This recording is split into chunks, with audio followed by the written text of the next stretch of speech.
It was one of those unremarkable Wednesday evenings, the kind where the golden light seems to move slowly through the curtain gaps, casting soft patterns across the hardwood floor.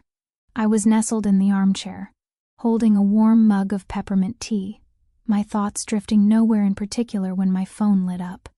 It was my husband, Nathan, texting that he'd be running late once more.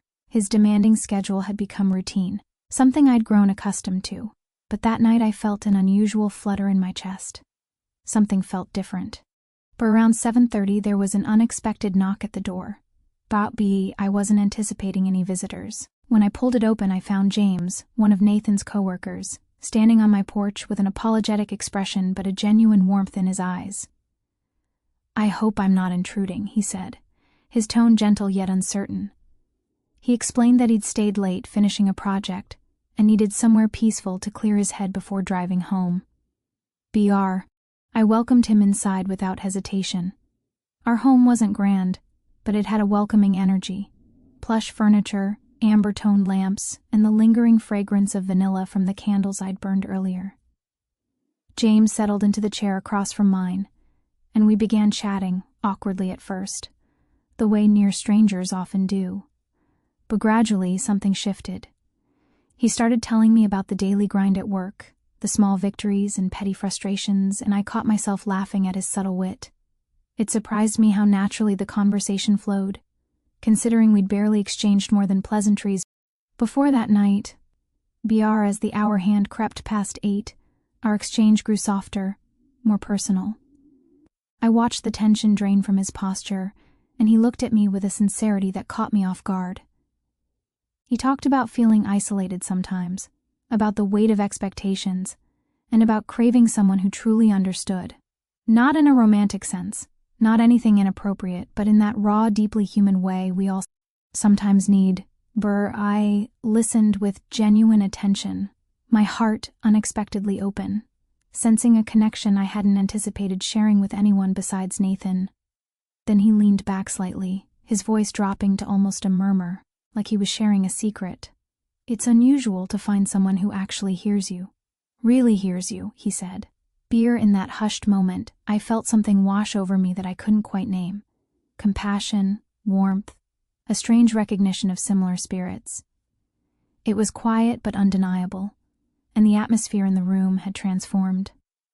I became aware of the gentleness in his gaze, the slight nervousness in his gestures as he spoke, and the synchronized rhythm of our breathing in the otherwise still house. It wasn't about attraction or anything improper. It was about recognition, about connection, and about that universal need to be truly acknowledged. By the time Nathan called to say he'd arrived within the hour, James mentioned he should probably head out, but before leaving, he turned to me with an expression I hadn't expected. "Thank you for tonight," he said quietly. "I didn't realize how much I needed this until now." I nodded, a tightness forming in my throat, and offered a soft smile. That moment stayed with me long after the door closed behind him, echoing through the silence of my living room. I understood then that sometimes bonds form when you least anticipate them. Not through dramatic gestures, but through the simple grace of being present, of listening, and of allowing yourself to feel. And that's how the evening started. Ordinary on the outside, but quietly life-changing in ways I never saw coming. After James departed, I sank deeper into the cushions, feeling an odd blend of calm and unease. The house seemed more vacant than usual, even though Nathan would return soon. I kept revisiting our conversation in my mind, the way his expression softened when he opened up, the quiet sincerity in his voice, the weight carried in his words. It was unsettling yet strangely reassuring at the same time.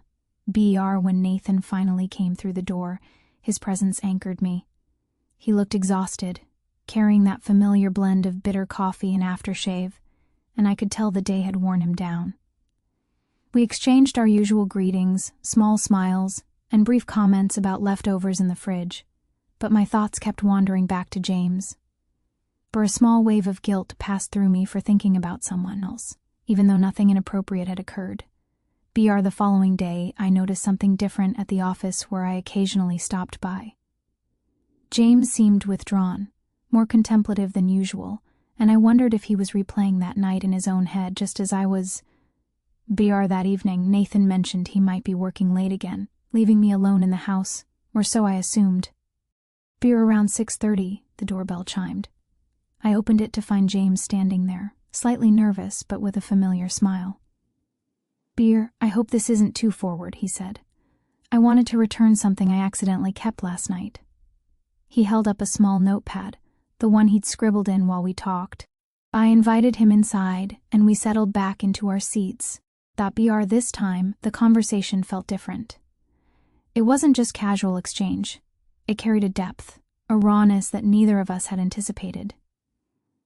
James spoke about his struggles, not only at work but in life, how he sometimes felt invisible, how he yearned to make an impact, but often felt lost in the attempt. And I listened, genuinely touched, offering comfort in ways that surprised even myself. After a pause, he said something unexpected.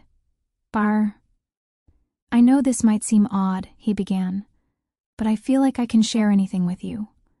Like I've known you far longer than I actually have. His voice was low, earnest. There was no agenda, no ulterior motive, just Nesty offered freely. I felt warmth spread through my chest, a recognition that what we were experiencing transcended ordinary friendship. It was rare, this kind of bond, one that bypassed superficial chatter and reached straight into the soul. I realized I had never truly opened up to anyone like this outside of Nathan, yet somehow it felt completely safe. The evening stretched on, and the room seemed to draw closer around us in a comforting embrace.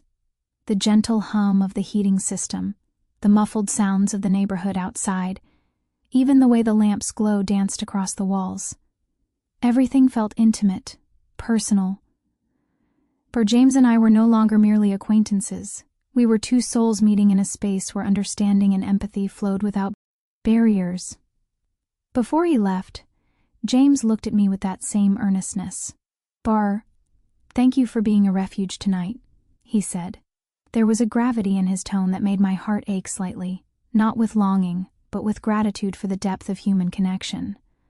After the door closed behind him, I understood something important. Life could surprise you in the quietest ways.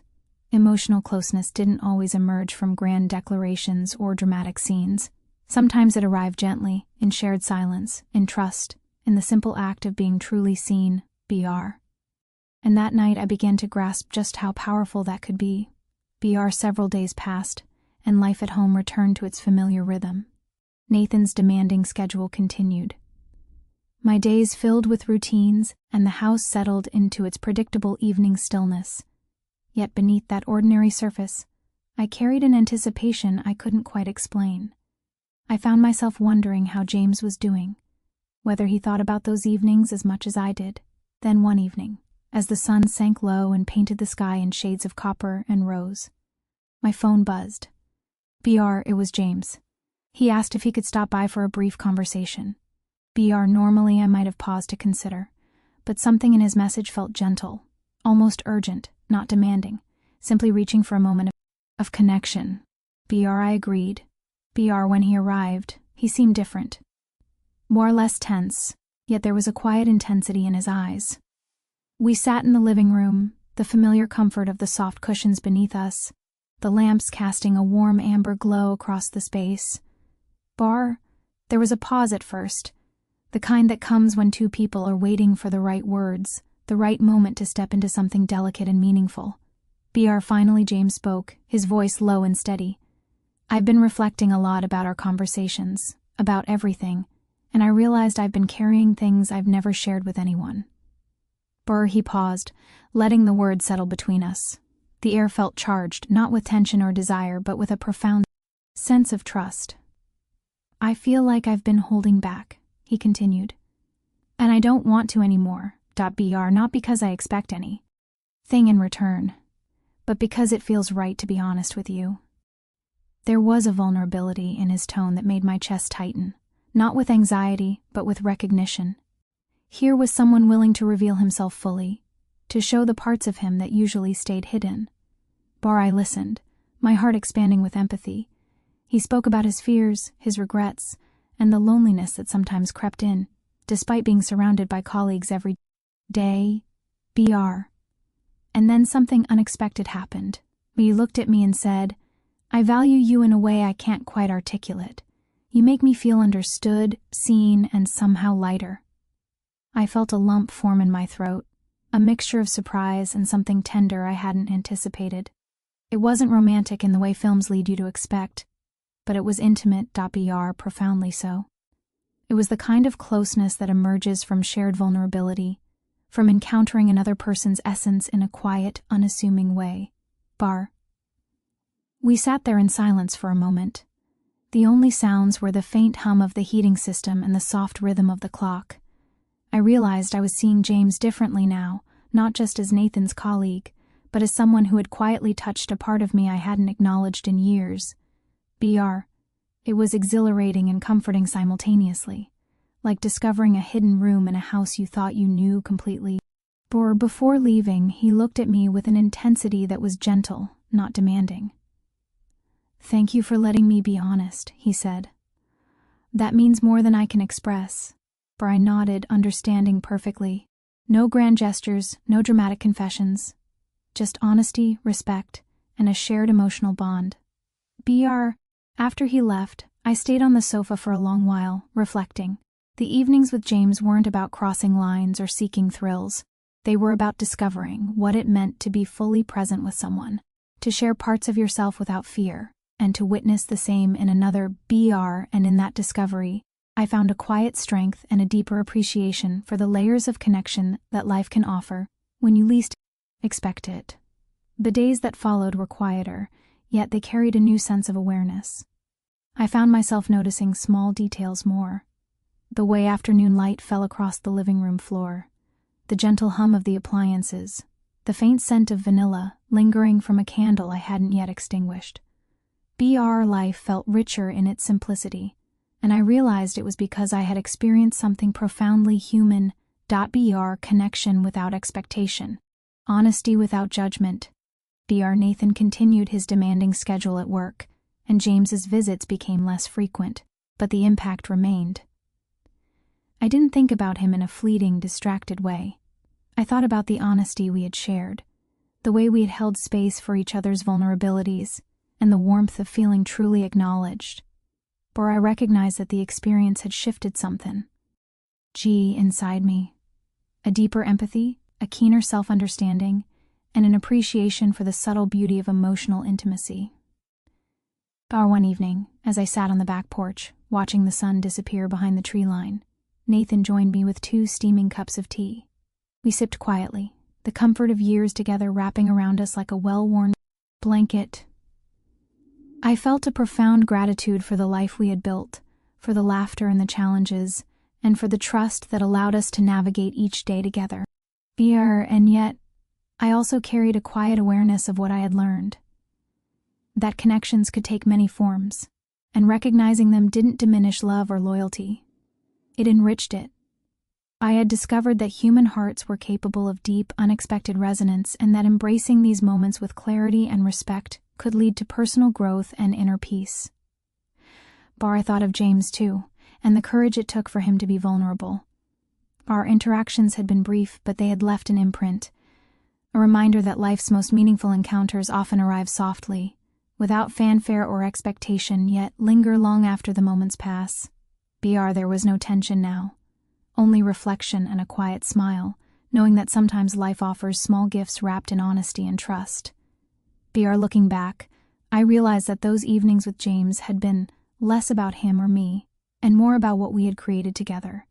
A space where authenticity mattered more than appearances, where listening mattered more than speaking, and where the simple act of presence could transform ordinary moments into profound experiences. As the first stars began appearing in the darkening sky, I leaned back in my chair, feeling content and quietly renewed.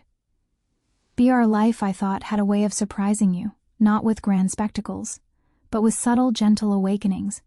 And in those awakenings, you found not only connection with others, but also with yourself. And that, I realized, was a gift worth treasuring. The night settled around me, calm and reassuring. I felt a sense of completion, of growth, and of quiet joy. The experience with James had changed something in me, yes, but in the most beautiful way, it had reminded me of the depth of human kindness, empathy, and understanding that exists quietly, waiting to be recognized. There, and with that thought, I smiled, knowing that life's unexpected moments were often the ones that taught us the most about ourselves.